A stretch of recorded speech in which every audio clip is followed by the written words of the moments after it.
Good evening, everyone. Thank you all so much for joining us this evening. We have a really exciting program planned. As you can hear, we still have people joining our session, and we're very excited to have not only all of the attendees tonight, but also our great speaker. And we're really looking forward to some of the wonderful information she has to share with us.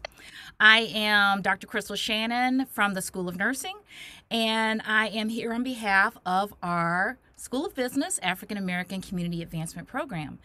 And I'm going to go ahead and get started. And if anyone has a question, please feel free. I'll tell you a little bit more about how to ask those questions in just a second. But primarily, we're going to ask that each of you please try to remain on mute for the duration of the presentation unless you're asked to unmute yourself. If you have questions regarding the topics that are coming up, feel free to put them in the chat throughout the entire discussion. You do not have to wait until the end. One of us will be monitoring the chat room so that your questions can be presented to our speaker. So our session also will be recorded tonight. So for those of you that are unable to attend, I just wanted to remind you that this session will be recorded, and we look to have a similar session, maybe a little bit more hands-on when we're all able to join each other again on campus and not necessarily in this virtual space. So again, let's go ahead and plan to get started. And our featured speaker this evening is a wonderful presenter. She has a great level of expertise and knowledge. Our speaker is Laura Ellie Johnson. She's an enthusiast for how experience, talents, skills, interests, and strengths uniquely are combined to create meanings in our careers, our lives, and the world. Her unique background in nonprofit, combined with her corporate training as well as developmental experience, allows her to build solid and productive partnerships with her clients. She's a creative technician who thrives on helping people identify, embrace, and confidently express their value. After about a decade in child welfare, Laura transitioned into training in organizational development and financial services. This culminated in her role as Director of Organization Development. She had the opportunity to collaborate at all levels within her organization in order to assess, design, develop, and implement solutions that led to continuous performance improvement, leadership as well as management development, stronger communication, and greater alignment with the mission, vision, and strategic goals. She grew the T&D department from a part-time one-person shop to a very robust team of professionals offering a wide array of in-person and virtual learning and development. Later, Laura's workshop development and facilitation talents coupled with her coaching and writing skills, and this allowed her to specialize in career coaching and personal branding. Her ability to have direct and positive conversations with clients to uncover their unique strengths, contributions, and accomplishments allow her to create custom, market-driven, well-crafted communications that express an authentic personal brand. And that's what she's here to talk to us tonight about, our personal brands. Laura earned dual BA degrees in telecommunications and psychology from Michigan State University and an MBA from DePaul University. She's a certified personal branding strategist as well as a certified social branding analyst. So without further ado, I would like to present our wonderful speaker, Laura Johnson. We're looking forward to all that she has to share with us, and we're really excited to have you. So if everybody can give maybe even a virtual group of applause here. Thank you so much, Laura, for joining us tonight. We're really looking forward to your session. Wonderful. Thank you, Crystal, and thank you, Andrea, as well, for working with me and inviting me here. And I'm really excited about this. Thank you all for your time and attention. And I hope I can give you some helpful things as we move forward. So demystifying and leveraging LinkedIn. It's one of my favorite things, and I get really excited about it. And if I'm talking too fast, you can just tell me to slow down. But what I hope to accomplish today is first a little thoughtfulness around our social media imprint, what's already out there and how we can find it and how we need to control it. Some statistics that are ever changing and ever growing key LinkedIn sections that we want to focus on, especially when we're first starting to build our LinkedIn profiles, how to build your network and do job search on LinkedIn. And then we'll finally go to some resume tips and how to make sure your resumes are compatible, especially with those applicant tracking systems. So that's what we have in order for tonight. So first I wanted to talk a little bit about, and I am going to be going back and forth between my slides and live demonstrations to give you, I'm a very visual person, so I like to see what I'm talking about. So your social media imprint, one thing that I would encourage everybody to do, and you want to do this in the beginning of your career and throughout your career, is to do a Google search, but do an incognito search. So I want to show you what that looks like. If you go to a Google homepage and you go to these little dots up here in the corner, pick new incognito window. And the reason you want it to be incognito is so that Google doesn't have a memory of what you've been looking at and say, oh, you're Laura Johnson. You want to see things about Laura Johnson. And then you plug in your name.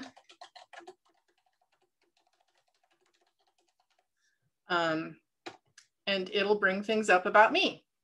It'll show me things that are going to come up first if somebody else is doing a search on me. And because I've been on LinkedIn for a while, I'm showing up at the top of my list. What you need to be worried about is if you're maybe not showing up at the top of the list, and LinkedIn can be one of those ways that you can boost your social media imprint and show up sooner on lists that people, when they're searching your name, will find. There are also images on Google, and if I say view all those images, I can see that the first 4 are related to me. Then we've got some interspersed images of other people. We've got some, I took an extension course at Michigan State. It looks like we've got some yearbook pictures and whatnot, but the first 4 are me. And anyway, the Google search, the incognito search, can be a great way for you to find out what's showing up that I don't want to show up. Is there anything I have to manage in my social media, showing up in my social media. Managing tags and posts. So on all of your social media, you want to make sure that you're in control of what's being posted about you, where you're being tagged. So on Facebook, for example, you want to be in control of who's posting on your page, because anyone can post on your page if they tag you, and what they're posting. I've got that under control, so I have to okay everything before it gets posted, just to manage my own profiles out there, my own imprint out there. And we want to be sure that we do that, because most companies, my last post, most companies now are using software to scan the web and find information about applicants. And whether you think you're private or not, whether you think you have privacy settings or not, they can get in and they create personality profiles, look for cultural fit in their organization, team fit, your values, what your presence is out there, and any red flags. If I'm on Facebook and I'm arguing with people about something and calling them names and, you know, showing my alter ego, that's going to show up, and they're going to say, ooh, she's got anger issues, maybe. So you want to be very careful about how you're showing up out there on the internet. With exception of LinkedIn. LinkedIn has some things in place that protect our profiles more from those scanning opportunities for companies. So companies are more apt to do that scan and also look at your LinkedIn, which is a nice thing to know. And it's a way to use LinkedIn again to build that profile and build that brand. My be consistent point is using the same name in all of your profiles. In your LinkedIn profile, if I'm Laura Lee Ellen Johnson, I'm doing that also on my resume. I'm doing that if I have other profiles out there, being consistent with the name that I use so that I'm showing up consistently in any searches that people do of me. So if you have a nickname and that's the name you want to use and you're using it on LinkedIn, use it on your resume. My father had a first name that was difficult for people to pronounce. It was Marquis. It was a family name. He went by Mark. I would assume if he'd had a resume, he would have been Mark Johnson on the resume rather than Marquis. If he wanted to use that name, there is a way on LinkedIn in the About section where you can help people understand how to pronounce your name. But know what name you want to use and be consistent with using that name. So I want to go through a few statistics that I thought were interesting for us and kind of astonishing. Digital footprint. So total population is over 7 billion people, and 67% of people in the world have a unique mobile phone. 57% of those people are internet users.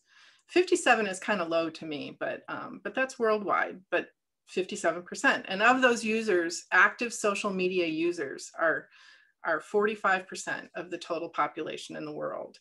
And 42% of those are social media mobile users. So what's important about social media and the mobile users is whatever you're creating in your profile needs to look like, it needs to look helpful on your mobile phone. So I have some ways that we can use titles and other sections on LinkedIn that can show up on a mobile phone and demonstrate more capability than just a title or just your name. So we're going to talk more about that because not only PC versions, but mobile versions are becoming really important for people to be aware of.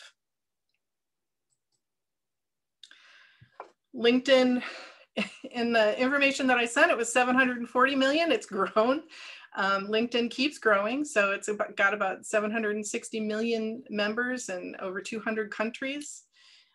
From February to the end of March last year, LinkedIn engagement grew 2,781%, mainly because of COVID, but that engagement hasn't gone away. So a lot of people are on LinkedIn. 87% of recruiters use LinkedIn as a part of their search, candidate search. And just as a special note, job openings in professional and business services are up by 166,000 since February of last year. So LinkedIn's kind of an important tool. So tonight we're going to go through these different sections. I'm going to spend more time in some of these sections than in other sections, giving you some guidance on how to best use those sections. And I want to start with the URL. LinkedIn gives you a default URL, and the URL is usually your name with letters and numbers after it. And what you want to do is customize that URL. So I'm going to show you on my LinkedIn how you do that. You go to the home page, and you're always going to get this home page when you sign into LinkedIn. And if I go to this little me over here and ask to view my profile, I then have the option to edit public profile and URL. So if I click on that and I stay right there at the top, there's a little pencil. If I click on that pencil, it opens a box where I can then get rid of those numbers at the end of my name and create something customized. Some people will say Laura Johnson MBA. Some people will say, you know, Laura Johnson personal branding specialist. I am using my entire name again. I am the only Laura Lee Ellen Johnson in the whole world that I know of. There are lots of Laura Johnsons and millions of Laura Johnsons, but I'm the only Laura Lee Ellen. So that's why I use my entire name. And once I do that, I save it. And if I go back to my profile. Here's my customized URL. Now, why is that such a big deal?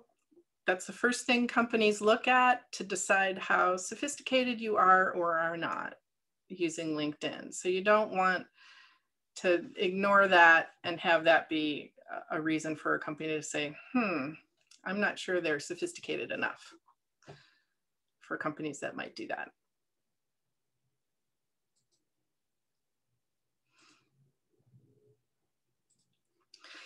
Headline. Right under your name, you have an opportunity to create a headline. There are 220 characters.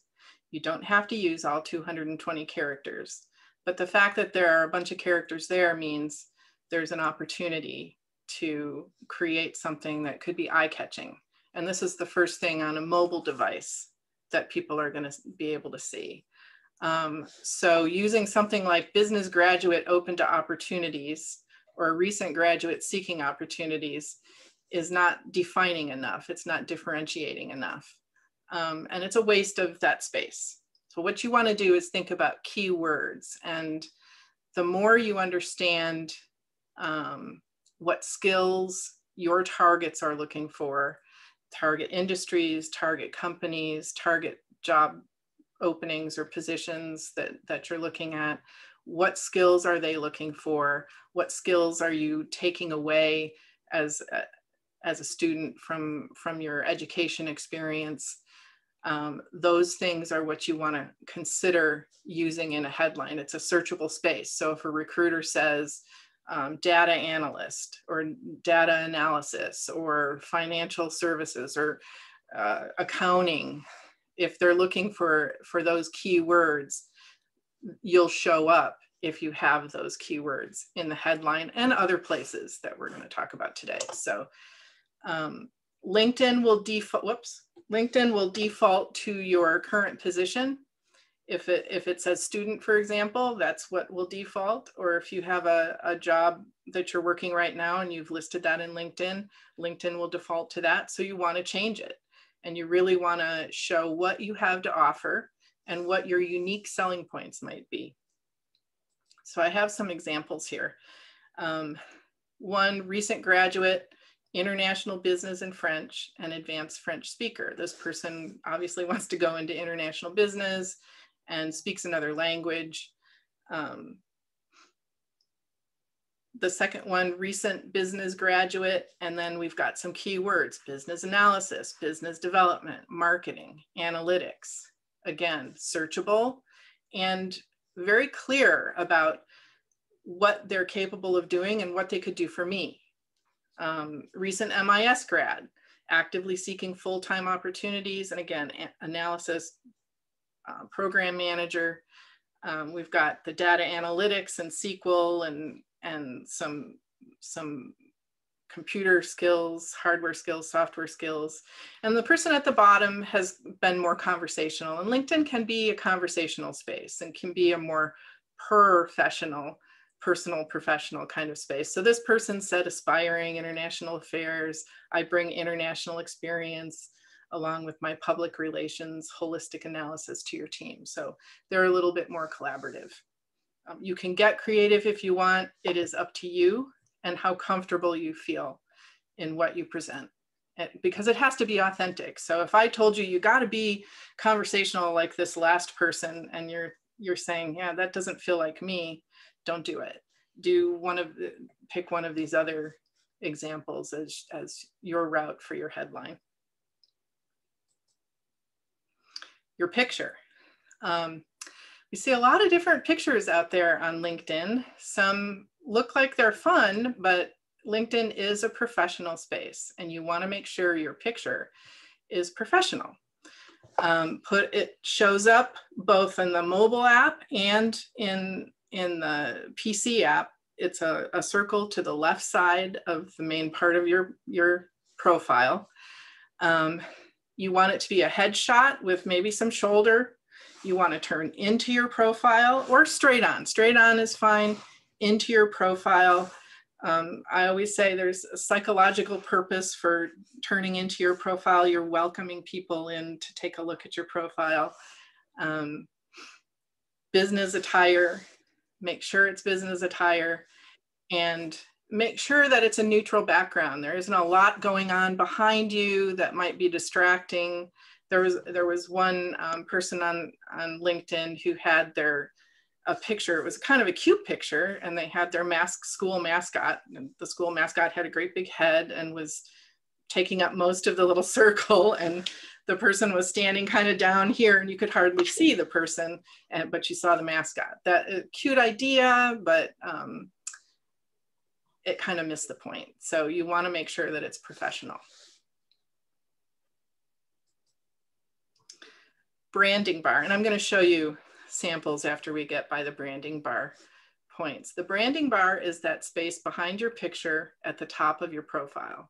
LinkedIn gives you a default branding bar that's got some of their branding colors in it, and that's fine. If you don't want to worry about what you might put back there, you can use LinkedIn's branding bar, and that's fine. But you also want to think about how you could differentiate yourself with that branding bar. Is there a quote that represents you?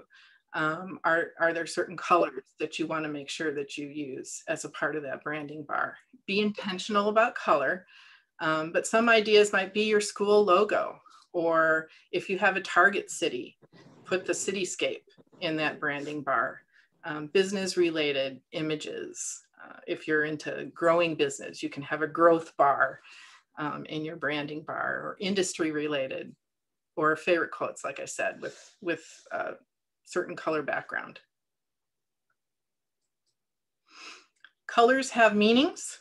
And I've given you a slide, and these slides will be available for you guys, so you can look back and look at more detail what these mean. But colors have meanings, and we use color on resumes, but we also use color in LinkedIn, and that branding bar is a perfect space to do that. If you're orange, you're warmth, you're optimistic, you're an extrovert. Navy is trust and order and loyalty. And you can see at the bottom some of these companies and their logos and what colors. What's the point of that? If you're targeting these companies, you might want to use their colors. You might want to use their colors in your resume. You might want to use their colors in LinkedIn somehow, or in other ways. But color can be say a lot psychologically. So I have this sample that I found. She's got a nice picture. She's turned into her profile. That open to work banner is something that LinkedIn has created. I'll show you later how you can also take advantage of that if you want. But her background is leadership, inspire, planning, progress, lots of positive words. And she's a graduate assistant, deep learning. She's got some key competencies there in her headline, and she's done a very good job.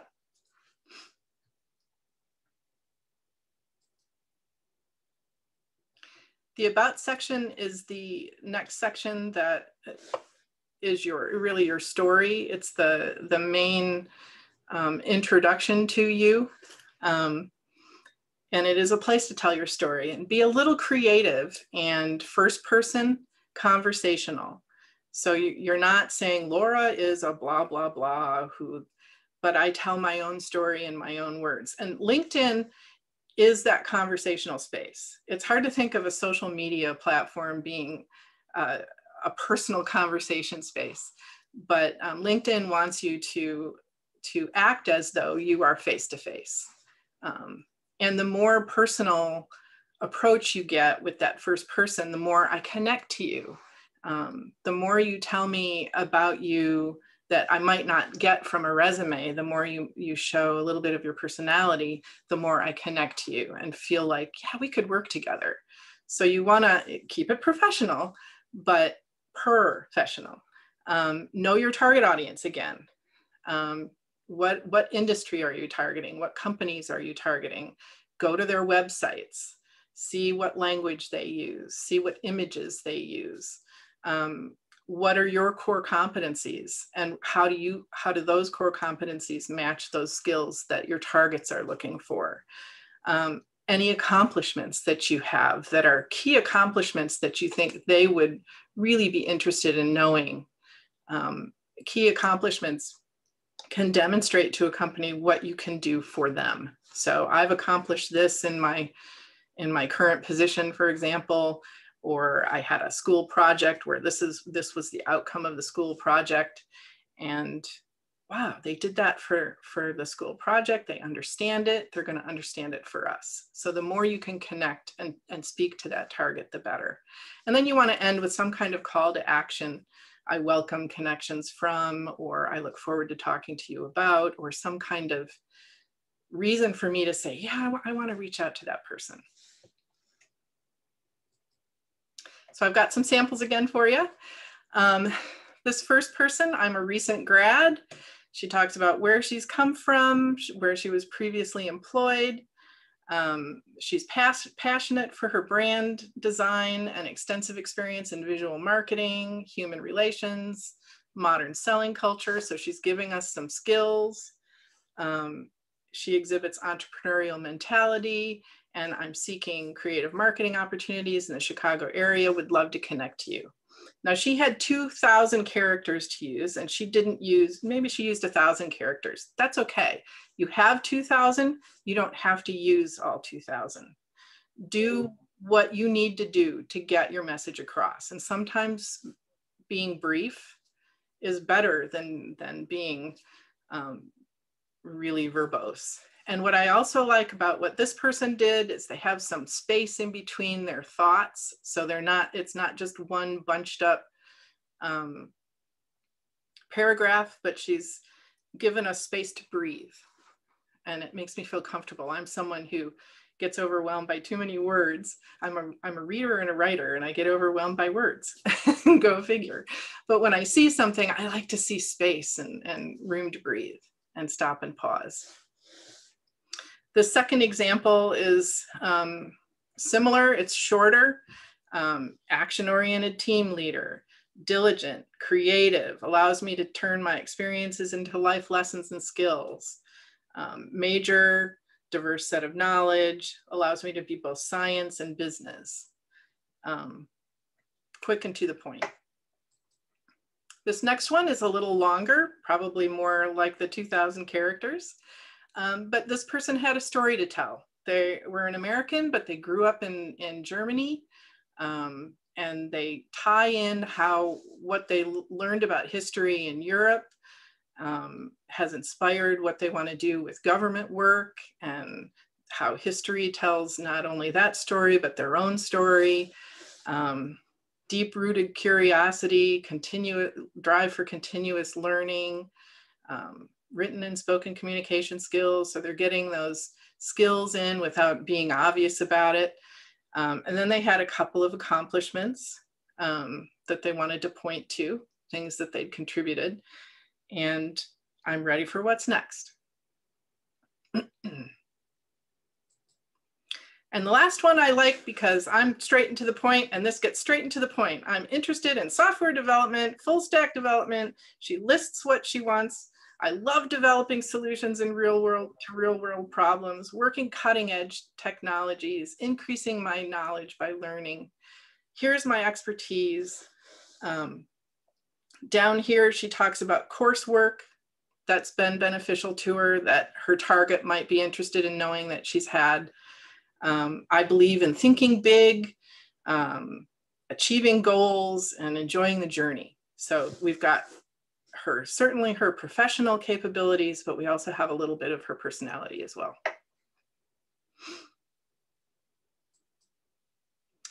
These are two that I wanted to show you as the mobile view, because everything I'm demonstrating live tonight is from the computer PC view. So these are two mobile views just to hit it home. We've got Anna here, who has a wonderful picture of herself, shoulder. There's not a lot going on behind her. She's straight sort of into her profile. She's got, I think, a picture of maybe her school in the background. We know she's a marketing student with an emphasis in digital marketing. This is her headline. And then her about section starts with, I am a marketing student at the University of Mississippi with a history in finance and customer service, as well as, and it makes me want to click see more, because I want to know what else she has a history in. So she's done a good job with that about section. And when you think about the about section, both on the PC and in this view, you only get the first couple of lines. So those first couple of lines have to grab your reader so that they are interested in clicking more and wanting to see more of your story. So I think Carl also did a really good job with that. He's from LA, he's got LA in his background. Another good picture, nothing going on in the background, business attire. He could do a better job with his headline. However, he makes up for it in my mind, because his about says, I'm a double major in finance and economics at DePaul University. 2 of my life goals are to manage people's finances. His life goals, I want to know more about his life goals. That caught my attention. So I would click to see more for him as well. And this is not something that you would find on his resume. He's not going to say 2 of my life goals are, but it gives me more. And that's the other thing about LinkedIn, is it's not a place for your resume. It's a place for your professional profile, so that people want to ask for that resume. They want to say, I want to know more about you. I want to talk to you. I want your resume.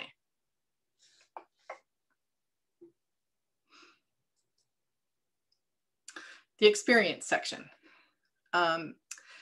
When I say 120 characters, that experience title is what gets the 120 characters. Job titles, that area is also a searchable area, keyword searchable. So when people are looking for business analysts or business interns or whatever their keyword searches, that will help you be found if you have those kinds of things in your title. But you want to also add skills, accomplishments you used as a part of that particular experience, responsibilities.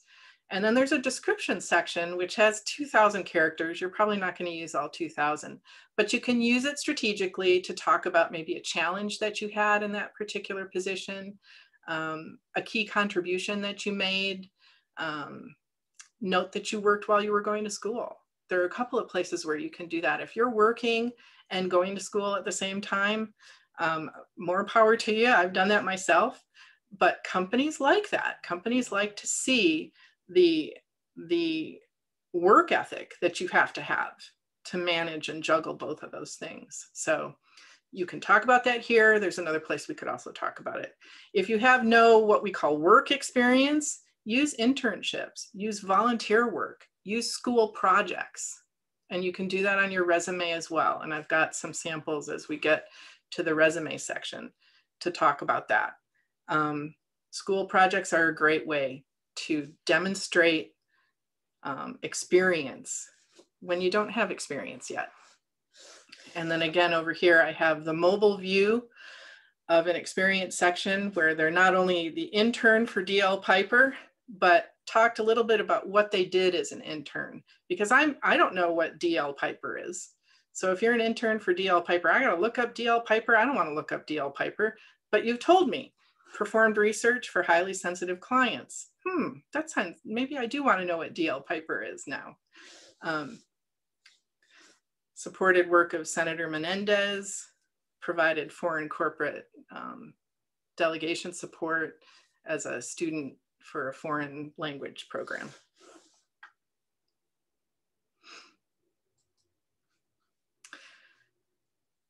This is an example of an experience section for someone who didn't have traditional work experience, instead used all of the experience that they had during school as different positions. So they listed Montclair State University as the employer, if you will, and then listed their different positions over the years of attending the university. This is perfectly fine. They use accomplishment statements like, as the executive president for the Student Government Association, managed and oversee the allocation of 1.8 million budget. Wow, that's a wonderful point to make. And his targets are going to want to know, can you manage a budget? And then other points that he made and other things that he was involved in: Education Opportunity Fund, lab assistant at the Student Center, president of this organization that helped aid minority men in finding academic, professional, and social success in higher education. So someone who got involved and was supportive. It says something about his personality, what he's interested in, and yet it's not work experience, so to speak.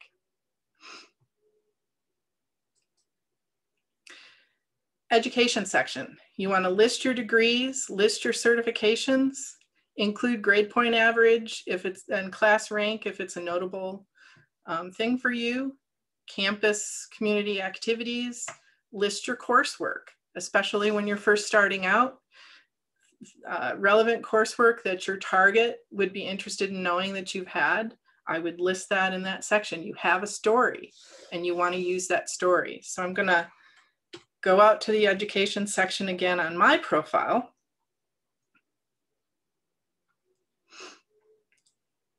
I skipped by it. Adding an education, you put the school in, the degree in, field of study. I would put just years. I don't use months on LinkedIn. You don't have to use months on LinkedIn.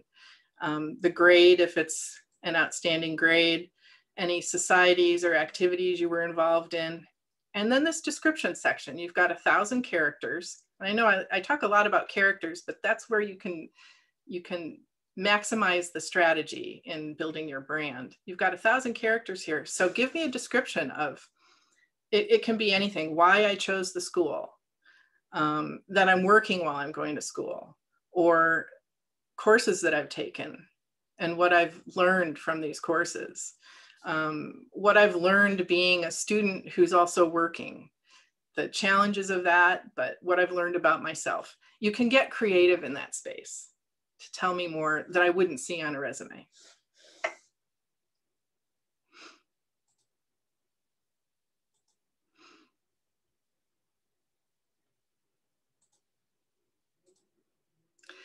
There are some other sections. As you're building your profile, you're going to want to build out these sections as well.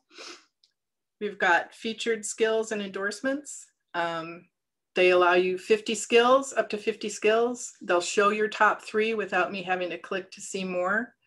And there are different ways that you can identify skills. If you're not sure, I'm not sure what I can use or where to start, I have this OneNet online, ONET. And if you go to onet.org, you can put in an industry, a profession, you can put in anything in the search. ONET will identify that for you and show you what people are responsible for, what targeted skills they need, what training they might need that you might need to build if you don't have it yet. LinkedIn also has a career explorer that's kind of interesting, and it's new. It's a new tool. It's got a few glitches, but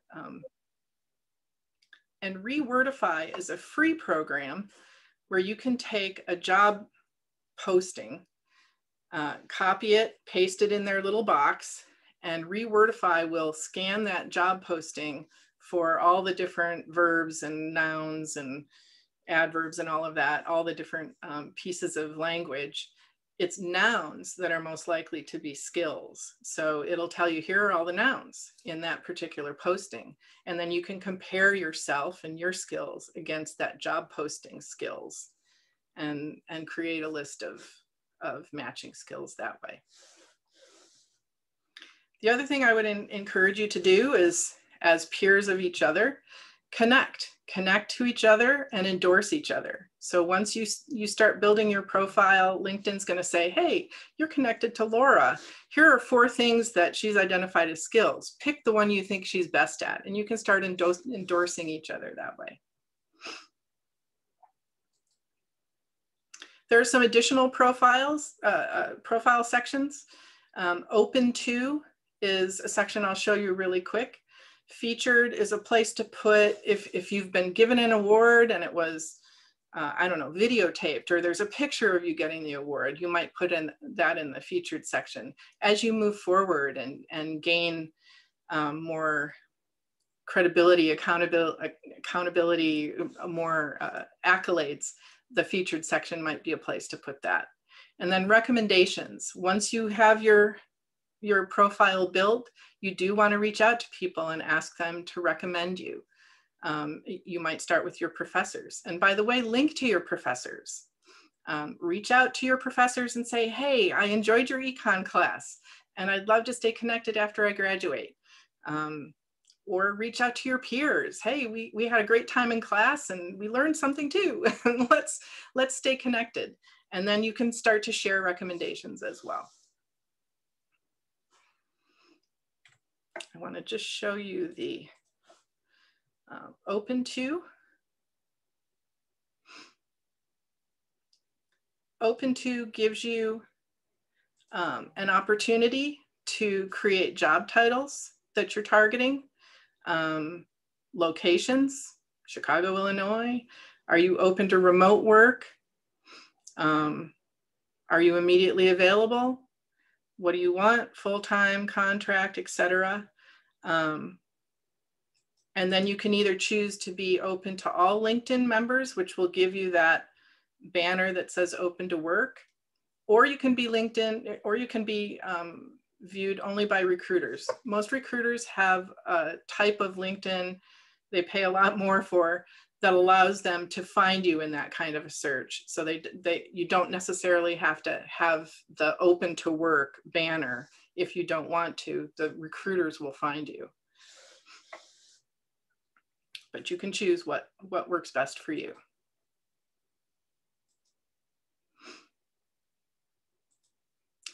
Building your network.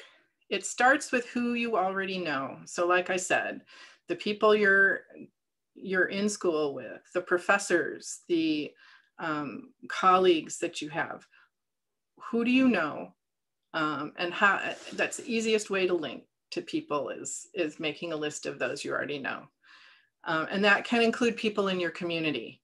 And what I always tell people is look beyond the obvious. So just because I'm a babysitter and I don't have any business experience doesn't mean I don't know people that might be helpful for you. So don't discount people because they may not have the background or they may not be in the profession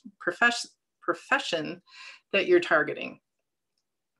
And then you want to create customized invitations. So LinkedIn, if you just click on connect, LinkedIn will send a hi, I would love to add you to my LinkedIn network, which is fine. But anytime you can, create a customized, hey, you and I worked together, you and I attended this together. Again, the professor, I enjoyed your business management class, would love to stay connected. The more personalized you can make it, the more people are apt to say, yeah, I'll connect to you. And then there's a way to see who's looking at you as well.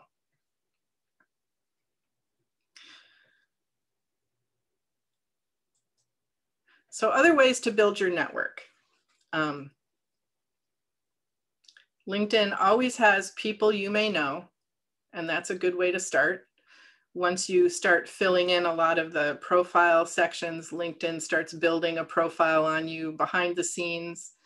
And they'll start to suggest people that you may know because you are at Indiana University Northwest. So this is the easiest way. You can also go to your network and you'll have your invitations up at the top.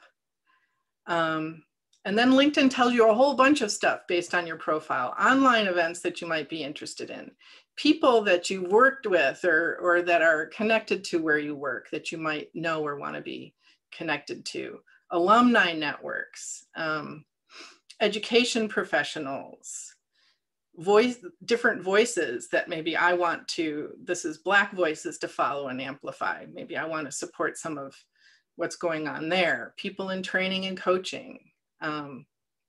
People that are influencers, and there may be people on this list that I want to follow.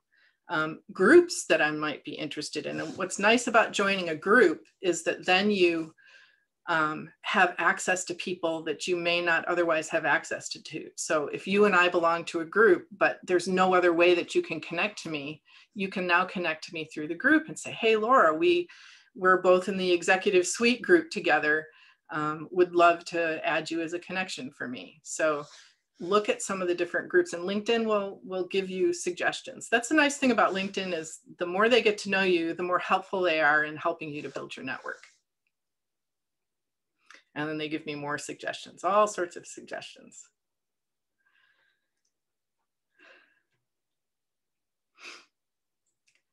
There's also a jobs tab. And on this tab, you can create job alerts. You can start searching for jobs based on those titles that you know you're interested in. You can create an alert, and LinkedIn, every time a job shows up, you can even ask for certain areas of the country, or maybe you don't mind moving to California or wherever. LinkedIn will tell you, hey, here's some jobs that match your alert.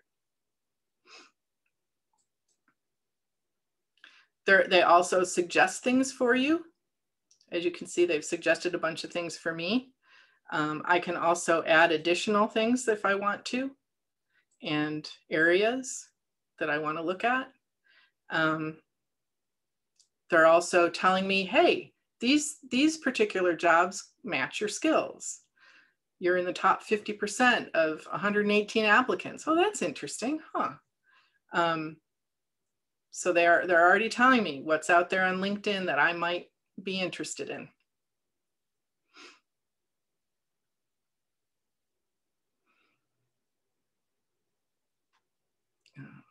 You can also search something more general, like say, I want to do financial services.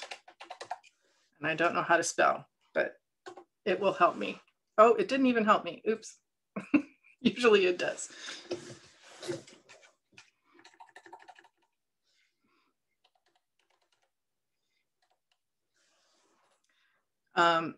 Financial services and people and jobs in general. So maybe I want to know who else is out there with financial services background that maybe I know. So here's Kenneth W. Brown. He's a second connection, which means he and I are not connected, but I am connected by somebody. So I could reach out to Phil and say, hey, Phil, you know Kenneth. I'd like to meet with Kenneth. Can you introduce me?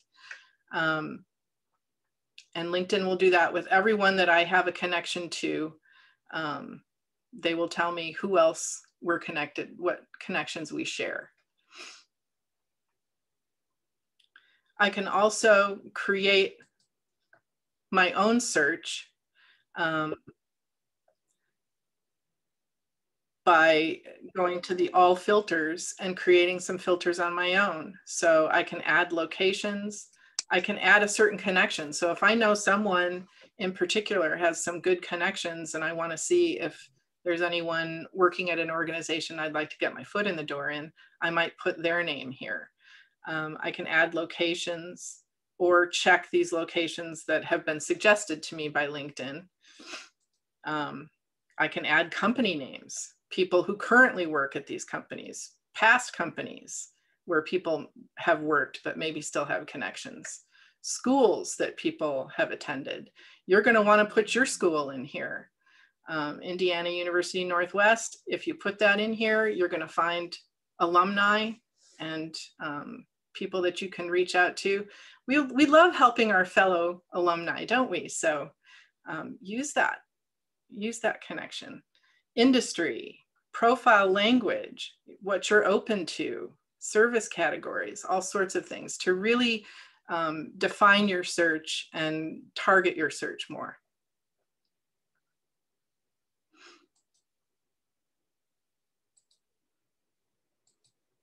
So I kind of skipped ahead on myself, and I've shown you how to use it as a resource for job search.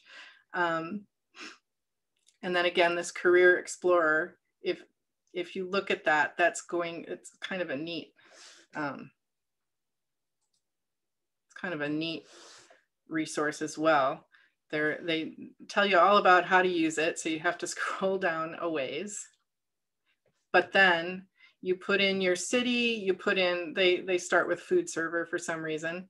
I search high to low, and what matches, server, food runner, hostess, whatever, we can put whatever we want in that search place. But the neat thing about this new tool that they've created is I can click on Find Connections on LinkedIn, and that helps me build my network. I can also say, oh, I really want that kind of a job, and find the job if there are jobs on LinkedIn. So this is another neat resource that they've created.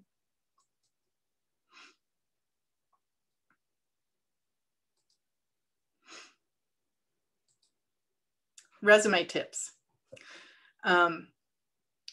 You want your resume to be applicant tracking system friendly. Really important, because 99% of Fortune 500 companies are using some kind of system. There isn't one system. There are many, many applicant tracking systems. So you want to make sure that you're compatible with most all of those systems. So the guidelines I have here are going to help you make sure that your resume is compatible with those systems. You want your resume to, with an entry level or a new graduate, 1 page is plenty. And I'll show you some of the ways that you can present yourself on a 1-page resume, even if you don't have experience that we worry about that. And you want a cover letter too. And I know cover letters are old-fashioned, but they're still expected. And some people will not look at a resume if a cover letter doesn't come with it. So cover letters are important, even if they say it's optional. Your contact information, you don't need to put your physical address on the resume anymore. If you're wanting to look nationwide, you don't even have to put a location on your resume. You want your best and only number. Most of us don't have a lot of numbers anymore. But if it's the mobile phone, use one phone number where people can reach you. And your email and your LinkedIn URL, and that's your contact section. Your degrees come next. So for a graduating student, you've got your contact information and your education section. And your education section can be bigger than it would normally be once you move along in your career. If you're wondering how to augment that experience or talk more about your education, look at your syllabus for your different classes. Look at the different things that you worked on during that class project, or there's something that you did, a group project that you did that you can present on your resume as experience that you've had. Work with your professors. Ask them, is this something that I should put on my resume? We all do projects now as a part of school. So utilize what you've learned in those projects. Volunteer activities, professional activities. So here's basically what your contact information is going to look like. It's just real simple at the top. You don't have to get real fancy. And again, when I talk about using color on a resume, it's maybe a dividing line. I don't use a lot of color on fonts. I use the same font throughout the resume. And I keep it pretty simple otherwise. So ATS do's. Use targeted headlines. I'm going to go back here. Customer experience, creative, professional. Targeted headline. We know what this person is targeting, what they're looking for. No, you don't use the word objective anymore to seek a position that will utilize you don't need to do that anymore. And then traditional section titles. So professional experience, education. Don't get fancy in what you're calling different things, because the ATS will say, well, what do you mean by that? Just use those traditional titles. Contact dates and are connected to the job titles. The ATS wants to see that when you were an analyst, what were the dates of that position? And clear all those document properties. So go into the properties and make sure that you remove all of those author names and all of that from the properties, so that that doesn't mess up the ATS system. For applicant tracking systems, borders, shading, colored text are all okay. Using italics and bold and underline is fine. Symbols that are created with your keyboard, if you try to use symbols that you cut and paste, or a lot of more unusual cutesy kind of bullets, the ATS system may not read those properly and may turn them into, I don't know, question marks and that kind of thing. So be careful of what kind of bullets you're using. Use simple bullets. Date goes beside the company or job title and can either be right next to it or in the right margin. Doesn't matter, as long as it's in line with it, so the ATS can read it and know. Graphics are okay, but the ATS won't read them. So if you're using a graphic that demonstrates an outcome, you also want to use words to demonstrate that outcome. Sans serif fonts are the safest kind of fonts to use for ATS systems.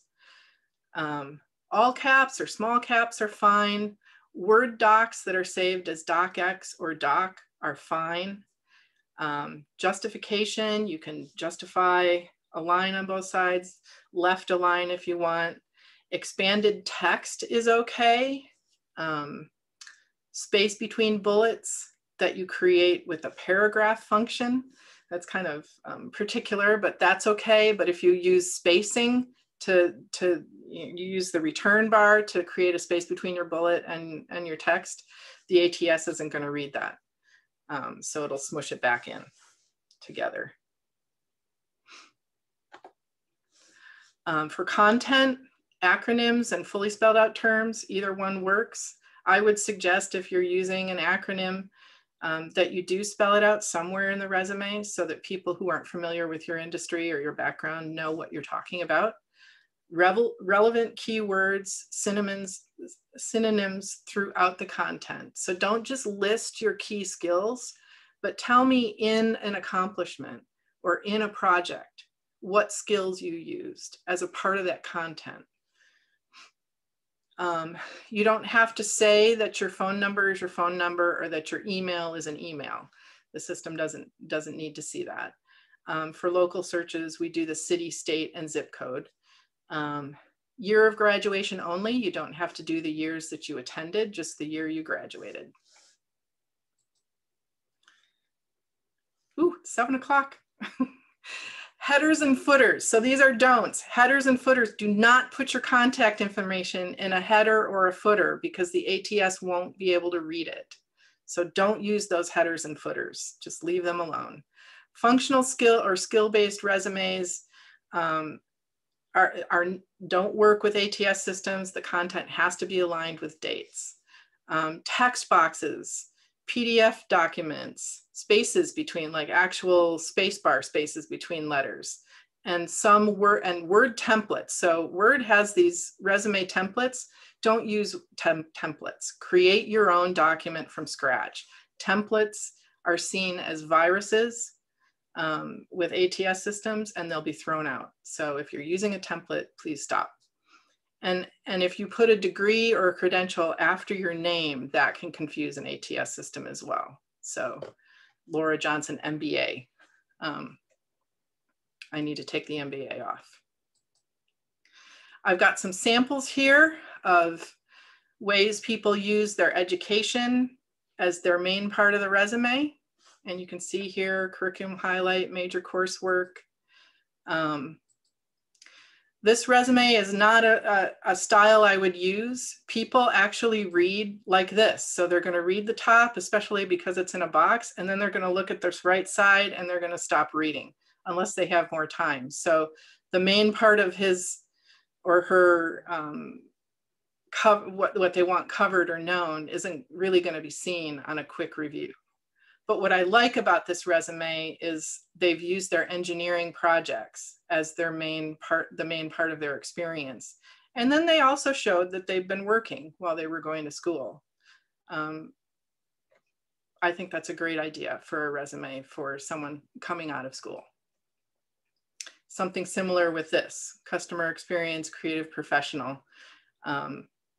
Didn't have positions that were related to what they were going for, but they focused on skills that they had used that their target position might be interested in. This is a nice resume using not columns. You don't want to use columns, but you can use a two columned table. Here they have the meat of who they are, and here they have a list of their competencies. And to shade the competencies is going to take me not only reading down this way, but oh, there's shading. I'm going to naturally go over and look at the shading as well. I'm done. I thank you so much, and I'm willing to stay and take questions. I'm sorry that I went a little bit over. I think I stayed pretty good within time, but ask me your questions. I'm happy to stay, and you've got my email address. Please send me an email if you're working on LinkedIn and you say, "What did Laura say about this? How do I get here?" Shoot me an email, and I'll respond and say, "This is how you do it." So, questions. We actually do have a few questions that were posted in the chat during your presentation. And thank you, Laura. We don't mind staying over a few minutes to get some of these questions answered. For those of you that are unable to stay logged in, I put a copy of Laura's slides into the chat. Feel free to download those and then check out the video later to hear some of the questions that were presented and some of the answers. So the first question that was presented was, many faculty members across the world have started putting their entire published paper on their LinkedIn posts. What's your view? You know, I've seen a little bit of that as well, and I think that I hate this answer. I always say it depends. It depends on what message you want your targets to get. What is the purpose for posting that? Is there something in that particular document that you want people you're speaking to or targets to see?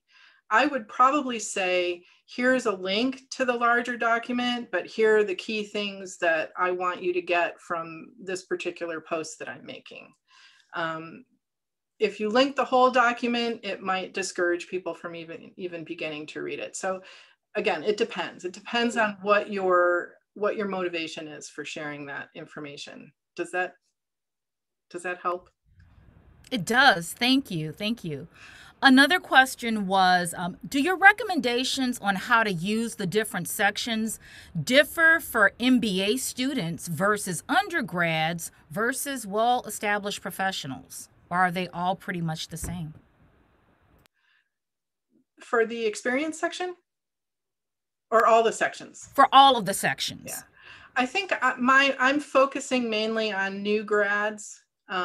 So if you've got some experience, work experience, you're still going to want to use the title of that position and key skills. So I guess most of what I've said wouldn't change, but you probably would focus less on education experiences and of course more on other experiences.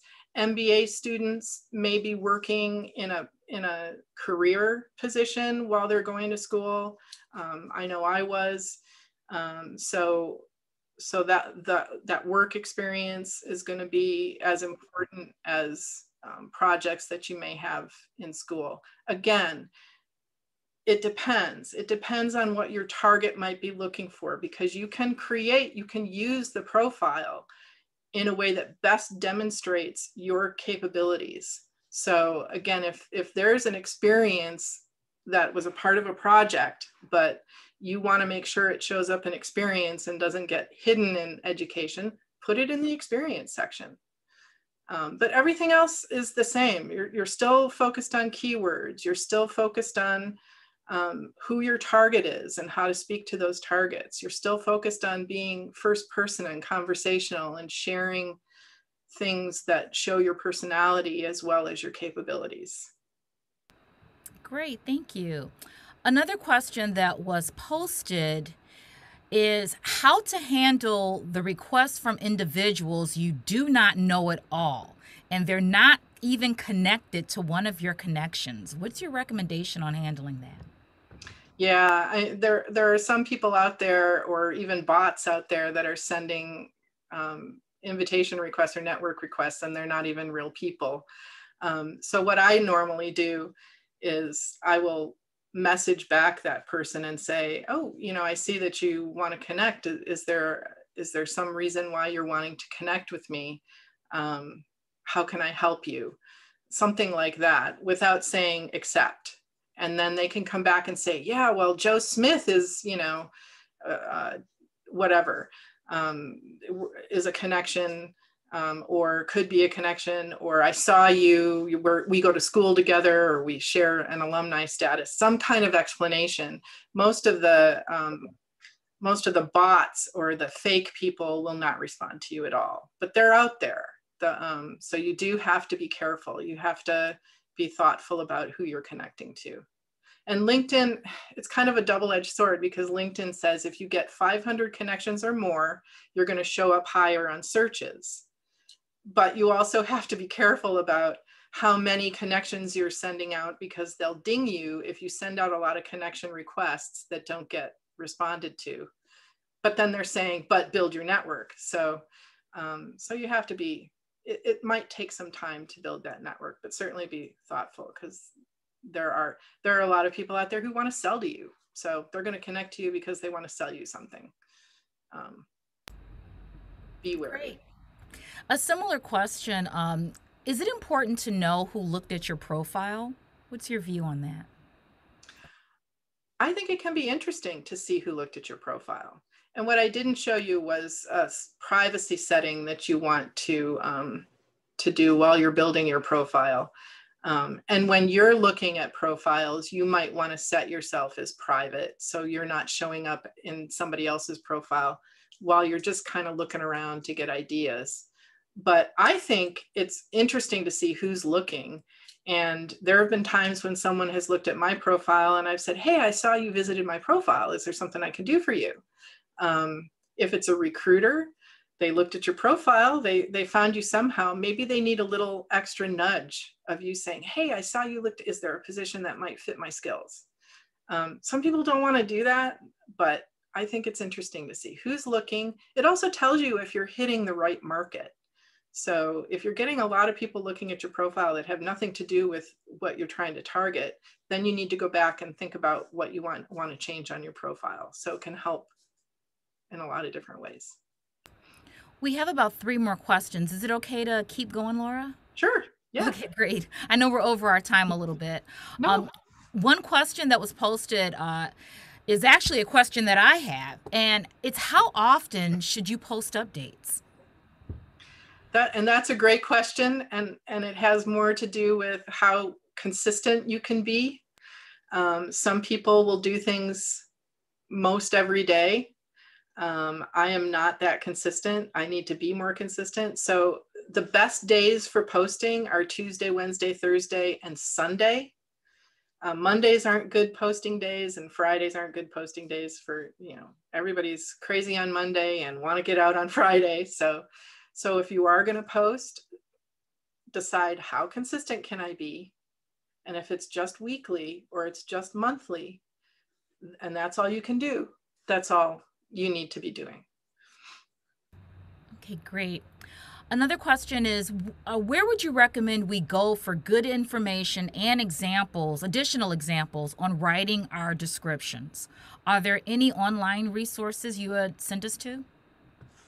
Ooh, that's a good question. I don't have any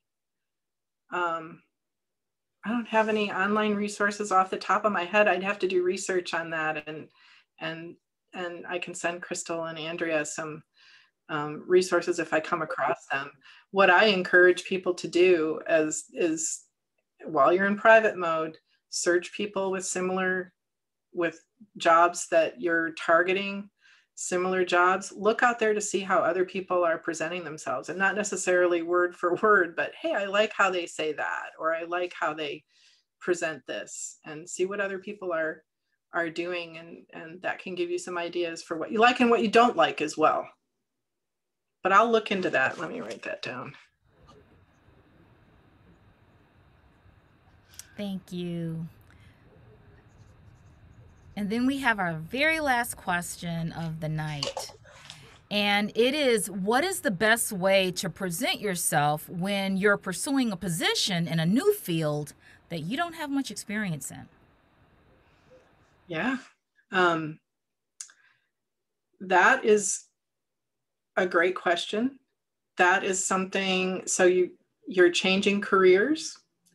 You're going to want to update your about and tell the story about why you want to change careers. We all have skills that transfer. So again, you do a lot of research on your new target, and you find out what they're looking for and how you can translate what you've done into a broader description of what they might be looking for. That I feel like that didn't even make sense to me. So take what you've done, make it bigger. So if you've worked on a particular kind of software, for example, that you can take that particular language and make it more general, because everything translates to other positions, but you've got to be real clear on what you're targeting and be really clear on what they're looking for and how to speak their language and use their skills, use their titles, use their language.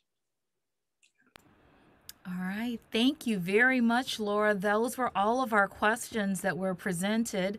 I did put the link to the presentation. It's actually a PDF. I added that to our chat window a couple of times for anyone that was unable to download it. If you want to email me directly, I can send it to you.